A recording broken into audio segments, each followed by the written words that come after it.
और चलिए बात प्रियंका चोपड़ा के पति निक जोनस की करते हैं, जो अपनी पत्नी के मंगलसूत्र को हाथ में ब्रेसलेट की तरह पहनने की वजह से सुर्खियों में आ गए हैं। दरअसल निक अपनी पत्नी प्रियंका की अपकमिंग फिल्म द ब्लफ के प्रमोशन में इन दिनों जुटे हैं, जो 25 फरवरी को OTT प्लेटफॉर्म पर रिलीज होगी। आइए आपको दिखाते हैं ये निक और प्रियंका की मोहब्बत भरी निशानी का पूरा मामला क्या है।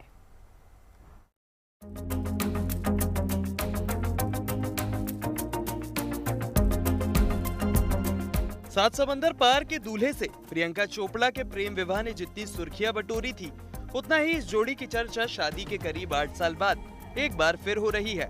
वजह है प्रियंका के पति निक जोनस, जिनकी कलाई में प्रियंका का मंगलसूत्र दिख रहा है, जिसे उन्होंने ब्रेसलेट की तरह पहना हुआ है। प्रियंका और निक की मोहब्बत की गवाही दे रही ये तस्वीर सोशल मीडिया पर तब वायरल हुई जब निक जोनस अपनी पत्नी की अपकमिंग फिल्म द ब्लफ का प्रमोशन करते नजर आए। प्रमोशन के दौरान निक जोनस द ब्लफ के किरदार ब्लड मैरी से प्रेरित कॉकटेल बनाते दिखे। इस वीडियो में निक के लुक ने सबका ध्यान अपनी ओर खींच लिया। निक के हाथ में प्रियंका का मंगलसूत्र नजर आ रहा है, जिसे उन्होंने ब्रेसलेट की तरह पहना हुआ था। इस वीडियो को इंस्टा पर पोस्ट करते हुए निक जोनस ने कहा, दोस्तों आज प्रियंका की फिल्म द ब्लफ का Amazon प्राइम पर प्रीमियर है। ये कमाल की फिल्म है, मैंने इसे 2 बार देखा है। उनके किरदार का नाम ब्लडी मैरी है, इसलिए मैं ब्लडी मैरी बनाऊंगा। इसके बाद निक ने कॉकटेल बनाया और उसमें काफी सारा टबास्को सॉस मिलाया, जो प्रियंका के कैरेक्टर से मेल खाता था। बाद में निक ने प्रियंका को ये ड्रिंक दी, जिसे प्रियंका ने बहुत पसंद किया और कहा, आपके पास बेहतरीन रेसिपी है।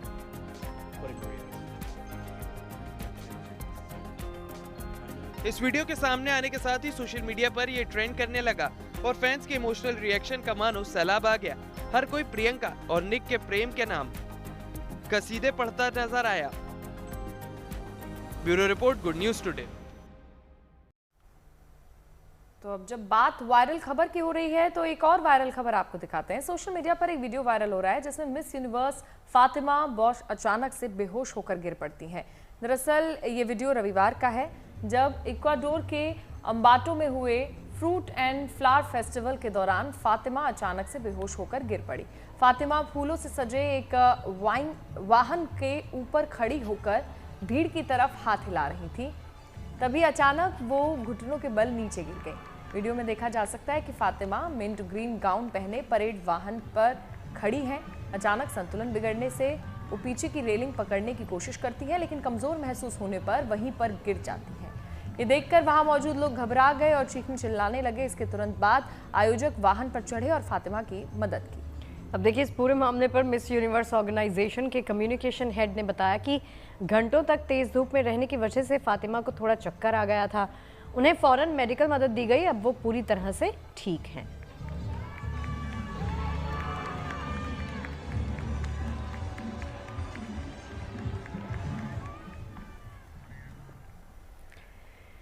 चलिए अब आपको जयपुर लिए चलते हैं, जहां के आसमान में आज शानदार करतब देखने को मिलेंगे। दरअसल आज से वहां वायुसेना का एयर शो शुरू हो रहा है।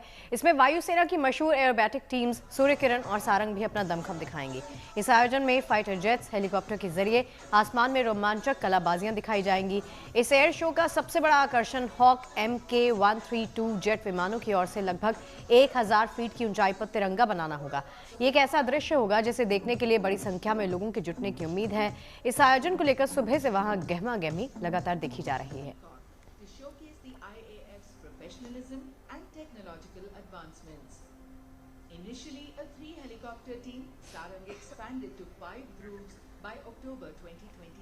तो चलिए तस्वीरें आपको जयपुर की दिखा रहे हैं, जहां पर आज ये एरोबैटिक शो किया जाएगा और यहां पर देश के तमाम फाइटर जेट्स जो हैं वो एक साथ आसमान में अपना दमखम दिखाने के लिए पूरी तरह से तैयार हैं। फॉर्मेशंस यहाँ पर तरह तरह की बनाई जाएंगी और फॉर्मेशंस को देखने के लिए और रोमांचक होने के लिए दर्शक जो है वो दर्शक दीर्घा में यहाँ पर मौजूद रहेंगे। विमानों की ओर से लगभग 1000 फीट की ऊंचाई पर तिरंगा बनाना यहाँ पर होगा, जहाँ पर ऐसे दृश्य को देखने के लिए बड़ी संख्या में लोगों के जुटने की उम्मीद है। जाहिर है सुरक्षा व्यवस्था भी कड़ी होगी और इस आयोजन को लेकर सुबह से वहां पर गहमा गहमी देखी जा रही है। जयपुर में आज से वायुसेना का ये एयर शो शुरू हो जाएगा। चलिए अब बात कर लेते हैं रक्षा क्षेत्र में आत्मनिर्भर भारत की। भारतीय नौसेना में एटॉमी पनडुब्बी INS अरिदमन की जल्द कमीशनिंग हो सकती है, जिससे भारत की समुद्री ताकत अब बढ़ जाएगी। बताया जा रहा है कि अप्रैल-मई तक स्वदेशी परमाणु पनडुब्बी INS अरिदमन कमीशन की जा सकती है और ये पनडुब्बी K4 जैसी 3500 किलोमीटर रेंज की मिसाइलों से लैस होगी। देखिए, इस समय INS अरिदमन का अंतिम चरण का समुद्री परीक्षण जारी है। ऑपरेशन सिंदूर की बरसी तक औपचारिक रूप से नौसेना के बेड़े में इसको शामिल किए जाने के पूरे आसार हैं। INS अरिदमन अरिहंत क्लास की पनडुब्बी है। इस सीरीज की पहली 2 सबमरीन से बेहतर बताई जा रही है। परमाणु ऊर्जा से चलने वाली nuclear ballistic missile submarine INS Aridaman के शामिल होते ही भारत के पास 3 बैलिस्टिक मिसाइल पनडुब्बियों का बेड़ा होगा। अरिहंत क्लास की चौथी सबमरीन का निर्माण भी जारी है।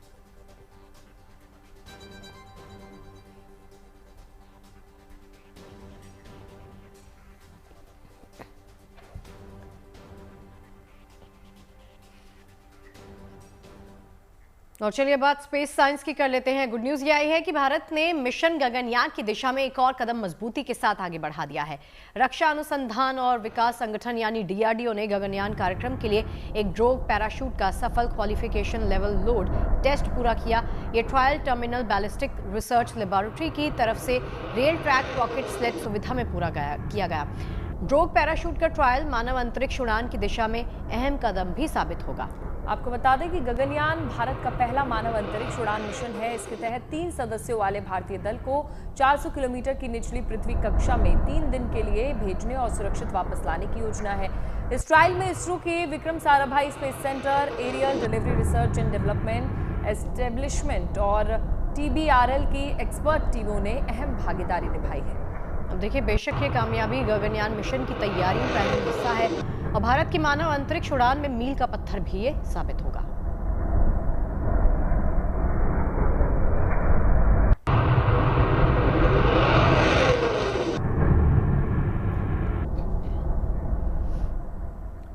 और चलिए अब आपको बताते हैं कि ड्रोग पैराशूट की मिशन गगनयान में क्या भूमिका रहने वाली है। दरअसल ड्रोग पैराशूट लैंडिंग के वक्त कैप्सूल की सुरक्षित वापसी के लिए बेहद अहम है। ये निश्चित ऊंचाई पर खुलता है और कैप्सूल की गति को धीमा भी करता है, उसे स्थिर करता है। देखिए, ताकि इसे मुख्य पैराशूट सुरक्षित तरीके से खुल पाए, ये इसका मकसद है। इस ट्रायल में पैराशूट को एक्चुअल फ्लाइट से भी अधिक दबाव में परखा गया। मुश्किल कंडीशंस में ड्रोग पैराशूट का सुरक्षित संचालन भी यहां पर किया गया। इस ट्रायल में पैराशूट के स्वदेशी डिजाइन और भारत की तकनीकी कौशल का भी परिचय दिया गया है। यानी मिशन गगनयान भारतीय स्पेस एजेंसी इसरो का बहुत ही महत्वपूर्ण प्रोजेक्ट है, जिसे 2027 में अंजाम दिया जाना है। इसका उद्देश्य 3 सदस्यीय दल को 3 दिवसीय अंतरिक्ष मिशन पर भेजना, उन्हें सुरक्षित रूप से धरती पर वापस लाना है। मिशन की तकरीबन 80% तैयारी पूरी हो चुकी है और ड्रोग पैराशूट का सफल ट्रायल भी इसी का एक हिस्सा है। अब बात कर लेते हैं भारत में चल रहे तकनीक के उस मेले की जिसकी छाप बुर्ज खलीफा पर दिखाई दे रही है। दरअसल दिल्ली में चल रहे AI इम्पैक्ट समिट का आज 5वां दिन है। ऐसे में आज इवेंट के सारे कार्यक्रम खत्म हो जाएंगे, लेकिन एक्सपो जनता के लिए कल भी खुला रहेगा। AI पर इस मेगा इवेंट में भारत ने पूरी दुनिया के आर्टिफिशियल इंटेलिजेंस की कंपनियों को एक मंच पर लाने की कोशिश की है। और देखिए, इसी समिट में कई भारतीय कंपनियों ने अपने बेहतरीन प्रोडक्ट्स को शोकेस किया। इसी समिट की चर्चा दुबई तक पहुंची है, जहां दुनिया की सबसे ऊंची इमारत बुर्ज खलीफा पर भी इसकी छाप नजर आई। वैसे इसी AI समिट के जरिए भविष्य की तकनीक की झलक भी देखी गई। इसमें कई एडवांस रोबो और ड्रोन भी दिखाई दिए।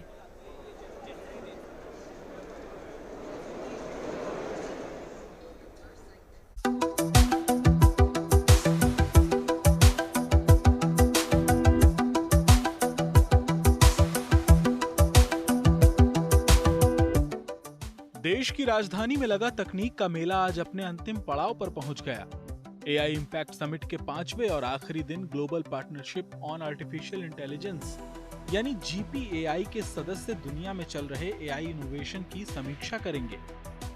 आर्टिफिशियल इंटेलिजेंस की दुनिया में इस समिट के जरिए भारत ने तमाम ग्लोबल पार्टनर्स को एक मंच पर लाने की कोशिश की है।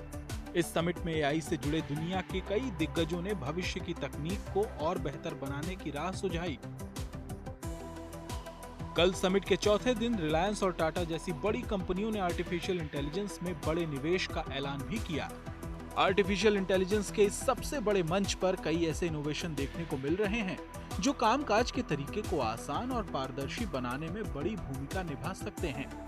इस समिट में नवजात बच्चों की सेहत पर नजर रखने वाला एक ऐप दिखाया गया।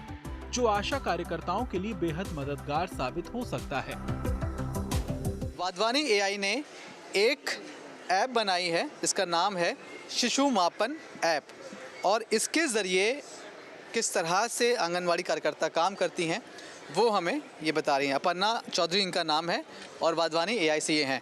तो जो ऐप आपने बनाई है उसे आंगनवाड़ी कार्यकर्ता ही यूज़ करती हैं या फिर सबके लिए है, वो कोई भी कर सकता है? ये जो आंगनवाड़ी आशा कार्यकर्ता जो हैं उनके लिए बना है, क्योंकि आशा कार्यकर्ता जो हैं वो घर घर जाके जो नवजात शिशु हैं उनके मापन के लिए इसको इस्तेमाल करते हैं, क्योंकि वो जैसा कि आपने बताया कि उनको बहुत हेवी इक्विपमेंट्स लेके जाना पड़ता है, इंस्ट्रूमेंट्स लेके जाना पड़ता है, तो इसलिए एक मोबाइल के लिए एप्लीकेशन बनाया। पूरी तरह से हिंदी में है ये, ताकि वो जो आशा वर्कर हैं उन्हें समझने में, उस पर काम करने में कोई दिक्कत ना हो। तो ये वो ऐप है जी, ठीक है। अब किस तरह से ये काम करेगी, क्या करना होगा उन्हें? जब भी आशा किसी के घर पे जाएगी तो वो यहाँ पे रजिस्ट्रेशन करे पे क्लिक करेगी। उसके बाद वो पहले सहमति लेगी माँ बाप से कि बच्चे का वीडियो वो ले सकती है या नहीं ले सकती है। जब माता पिता सहमति वीडियो चाहिए होगा इसके लिए, आप पूरा प्रस्तुत कैसे काम करता है वो ऐप? हाँ, तो बच्चे का वीडियो लिया जाता है उसका माप लेने के लिए, उसके वज़न का और उसकी ग्रोथ का। तो वीडियो लेने से पहले उसके माँ बाप से सहमति लिए जाती है, कंसेंट लेते हैं, और उसके बाद जब कंसेंट दे देते हैं, सहमति दे देते हैं, और इस तरह से वीडियो लेनी होती है। यहाँ पास एक डमी है बच्चे का और हम उस पर शूट कर रहे हैं जी। तो ये बच्चे का वीडियो लेने के लिए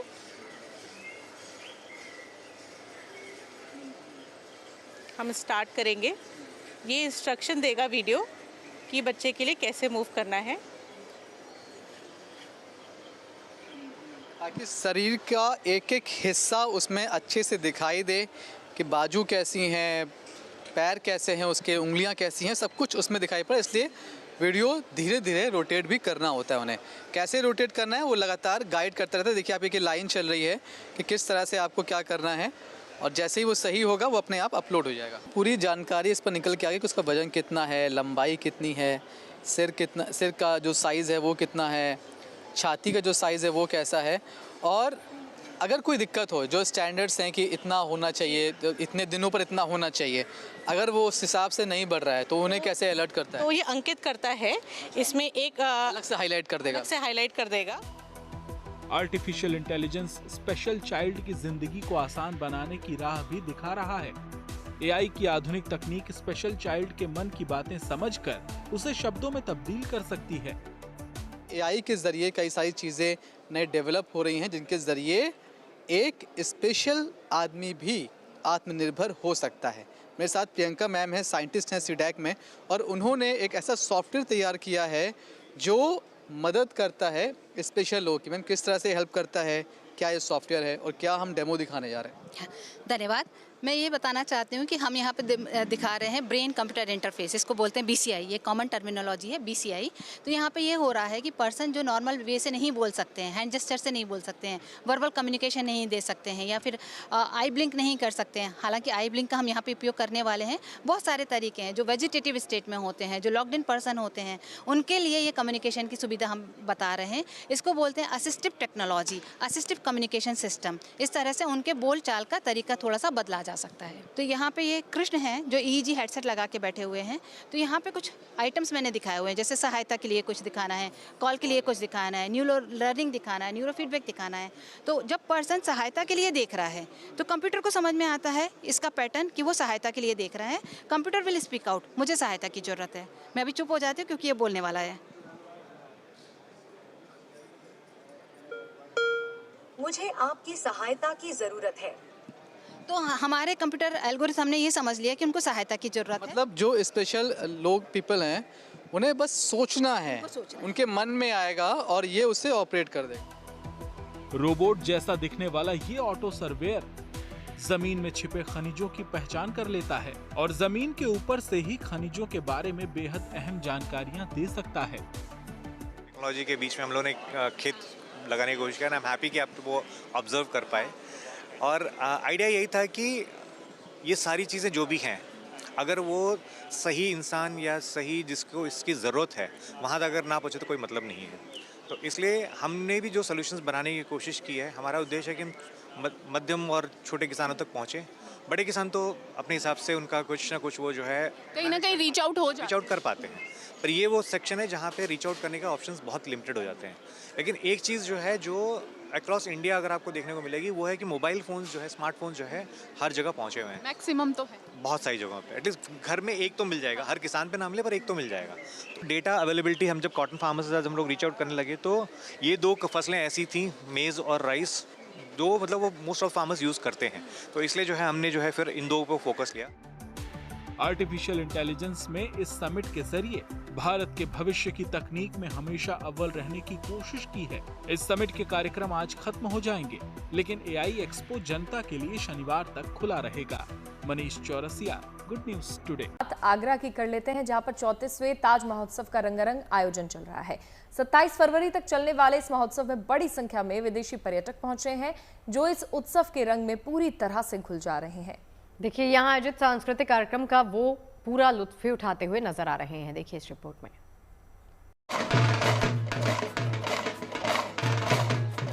ताज नगरी में एक बार फिर सज चुका शानदार मंच, जहां परंपरा, कला और आधुनिकता का अनूठा संगम देखने को मिल रहा है।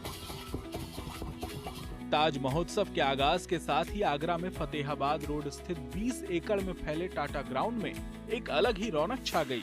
शाम होने के साथ ही इस ताज महोत्सव का रंग और भी गहराता गया, जिसमें कलाकार जबरदस्त परफॉर्मेंस पेश करते नजर आए। यहाँ जैसे ही राजस्थानी ढोल की थाप गूंजी, विदेशी पर्यटक भी जमकर झूमने लगे। अमेरिका, इंग्लैंड समेत दूसरे कई देशों के पर्यटक ताज महोत्सव का पूरा लुत्फ उठाते नजर आए। ताज महोत्सव का 18 फरवरी को शुभारंभ हुआ, जो 27 फरवरी तक चलेगा। इस दौरान यहाँ लोगों को कई तरह के रंग देखने को मिलेंगे। मंच पर विभिन्न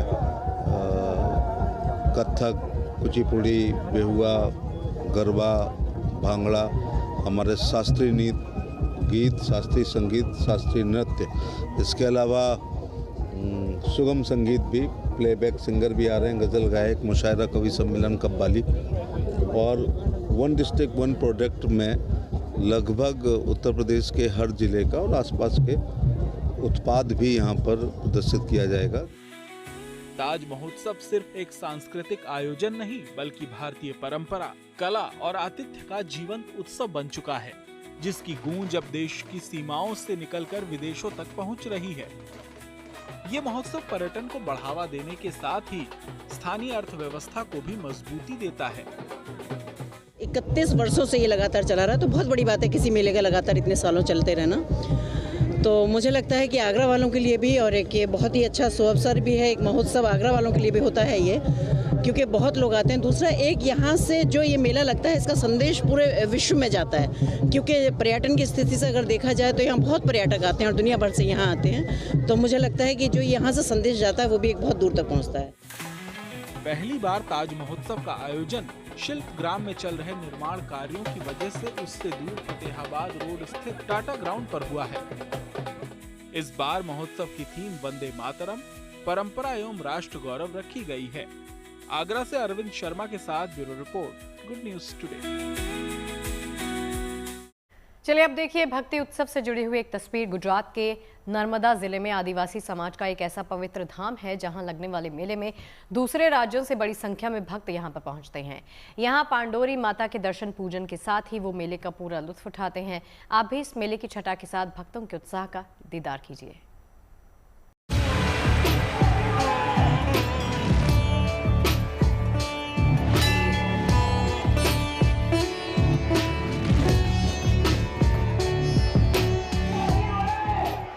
पूजा अर्चना के लिए उमड़ी श्रद्धालुओं की भीड़। वाद्य यंत्रों की थाप पर नाचते गाते लोग, साथ में मेले के अलग अलग तरह के रंग। ये तस्वीरें गुजरात के नर्मदा जिले की हैं, जहां के सागबारा तालुका के देवमोगरा गांव में पांडोरी माता के दर्शन पूजन के लिए 5 दिनों तक इसी तरह भक्तों का तांता लगा रहा। पांडोरी माता आदिवासी समाज की देवी हैं, जिनमें भक्तों की अपार आस्था है। मान्यता है कि इस जगह पर मांगी गई मुरादें पूरी होती हैं। इसलिए यहाँ लगने वाले मेले में गुजरात से तो आदिवासी समाज के लोग बड़ी संख्या में पहुँचते ही हैं।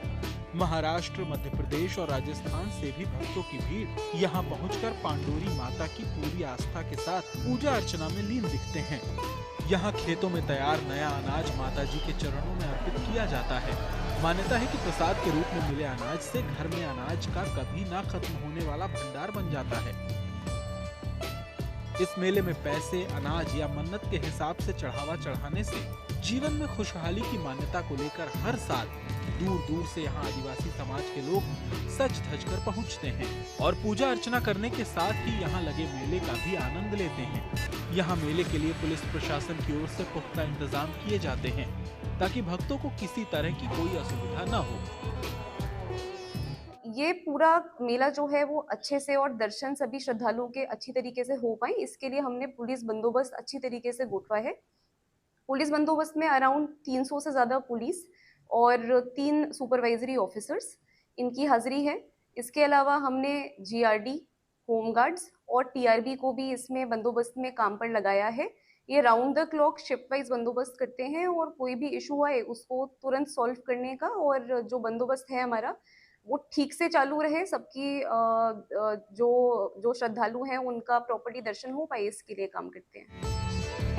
पुराने जंगल में यहाँ माता पांडोरी विराजमान हैं, जिन्हें माता मेराली, माता याहा मोगी या माता याहा मोगराई के रूप में भी जाना जाता है। वर्षों पहले ये मंदिर एक साधारण बांस के तने से बनाया गया था, जो एक घर जैसा था, लेकिन आज यहाँ लाखों की लागत से नेपाल के पशुपतिनाथ मंदिर की तरह का मंदिर है। आदिवासी समाज की पांडोरी माता में कितनी गहरी आस्था है, उसका अंदाजा इसी से लगाया जा सकता है कि यहाँ 5 दिनों के इस मेले में 6 लाख से ज्यादा भक्त पहुँचे। नर्मदा से नरेंद्र पेपरवाला के साथ bureau report, good news today.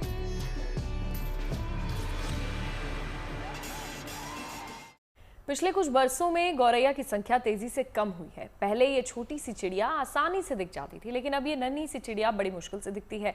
गौरैया को बचाने के लिए मध्य प्रदेश के राजगढ़ में एक मुहिम शुरू की है और इसके तहत 5000 से ज्यादा घोंसले लोगों को बांटे जा रहे हैं। ये घोंसले गर्मी के मौसम में गौरैया का आशियाना बनेंगे।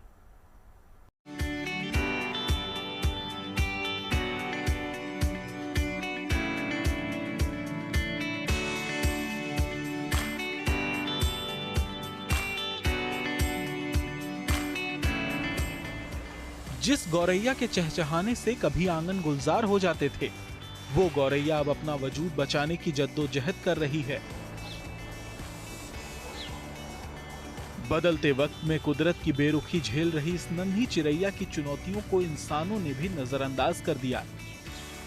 अब मध्य प्रदेश के राजगढ़ में गौरैया को बचाने की एक पहल उम्मीद की किरण बनकर सामने आई है। यहाँ एक समाज सेवी संस्था ने गौरैया के लिए 5000 से ज्यादा घोंसले तैयार किए। अब इन घोंसलों को पूरे जिले में बांटा जा रहा है ताकि चिलचिलाती गर्मी में गौरैया को अपना आशियाना मिल सके। टावरों से और इलेक्ट्रिक और बड़े बड़े कंस्ट्रक्शनों के होने के कारण गौरैया समाप्त होती जा रही है, विलुप्त होती जा रही है। उसको बचाने के लिए हमने एक संकल्प लिया, हम गौरैयों का आशियाना बनाएं। सबसे मेन मकसद है गौरैया बचेगी तो प्रकृति बचेगी। और अभी 10 दिन के अंदर अंदर हम सारे वितरित कर देंगे, क्योंकि अप्रैल माह से और अगस्त माह तक गौरैया प्रजनन करती है और गौरैया को आशियानों की बहुत ज्यादा आवश्यकता है। गर्मी का मौसम गौरैया के लिए बेहद चुनौती भरा होता है। इसी वजह से गर्मी की शुरुआत से पहले इन घोंसलों को बांटा जा रहा है। इन घोंसलों को प्लाईवुड से तैयार किया गया है, जो गर्मी में गौरैया को राहत देगा। इन छोटे से घोंसले में गौरैया 3-4 महीने तक आराम से रह सकती है। घोंसले बांटने वाली संस्था ने महाकाल मंदिर में छत्तीसगढ़ के उप मुख्यमंत्री को एक घोंसला देकर अपनी इस मुहिम के बारे में बताया। इन घोंसलों में बाबा महाकाल का रक्षा सूत्र भी बांधा गया है, जो गौरैया को हर विपदा से बचाएगा। ये हमें बाबा महाकाल ने ये प्रेरणा दी है, माता लक्ष्मी जी ने ये प्रेरणा दी है और सक्षम बनाया। तो बिल्कुल बाबा की दया ये रहेगी कि जहाँ जब तक ये प्रयास हमारा ये है कि हो जाए वितरण, जितना हम कर पाए जितना करेंगे। घोंसलों के वितरण के साथ ही लोगों को गौरैया के संरक्षण के लिए जागरूक भी किया जा रहा है। इस मुहिम से जुटे लोगों का मानना है कि इन घोंसलों के वितरण का नतीजा अगले साल तक दिखेगा। जब एक बार फिर से नन्ही चिड़िया लोगों के घरों में चहचहाती दिखेगी। ये छोटी सी कोशिश वक्त के साथ एक बड़े नतीजे का पैगाम लेकर आएगी। राजगढ़ से Pankaj Sharma, good news today. चलिए बात एक ऐसे ब्राइडल लहंगे की करते हैं जिसने फैशन की डेफिनेशन को चेंज कर दिया है। बड़ी बात यह है कि इस लहंगे को अंबानी परिवार की नई नवेली बहू ने पहना है।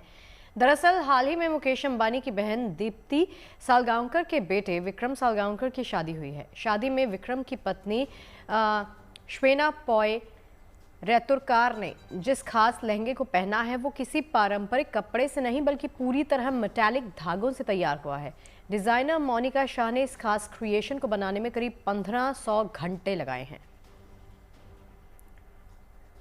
मुगलकालीन दुर्लभ कसाब तकनीक से बनाया गया ये रोज गोल्ड और एंटीक गोल्ड धागों से बनाया गया है, जो कि पिघले हुए धातु की तरह चमकता है और कवच जैसी मजबूती भी देता है। कसाब कढ़ाई की जड़ें गुजरात और राजस्थान में मानी जाती हैं, जहां सोने चांदी के बारीक धागों से शाही परिधानों को सजाया जाता है। आज इसी विरासत को आधुनिक अंदाज में पेश किया गया। अंबानी परिवार की शादियां हमेशा भारतीय संस्कृति और कारीगरी का भव्य उत्सव रही हैं। अब देखिए, पारंपरिक शिल्प, स्थानीय कारीगर और आधुनिक डिजाइन, ये सारे फैशन अक्सर अंबानी परिवार की शादियों में देखने को मिलते हैं। इस लहंगे की कीमत करीब 1 करोड़ रुपए बताई जा रही है।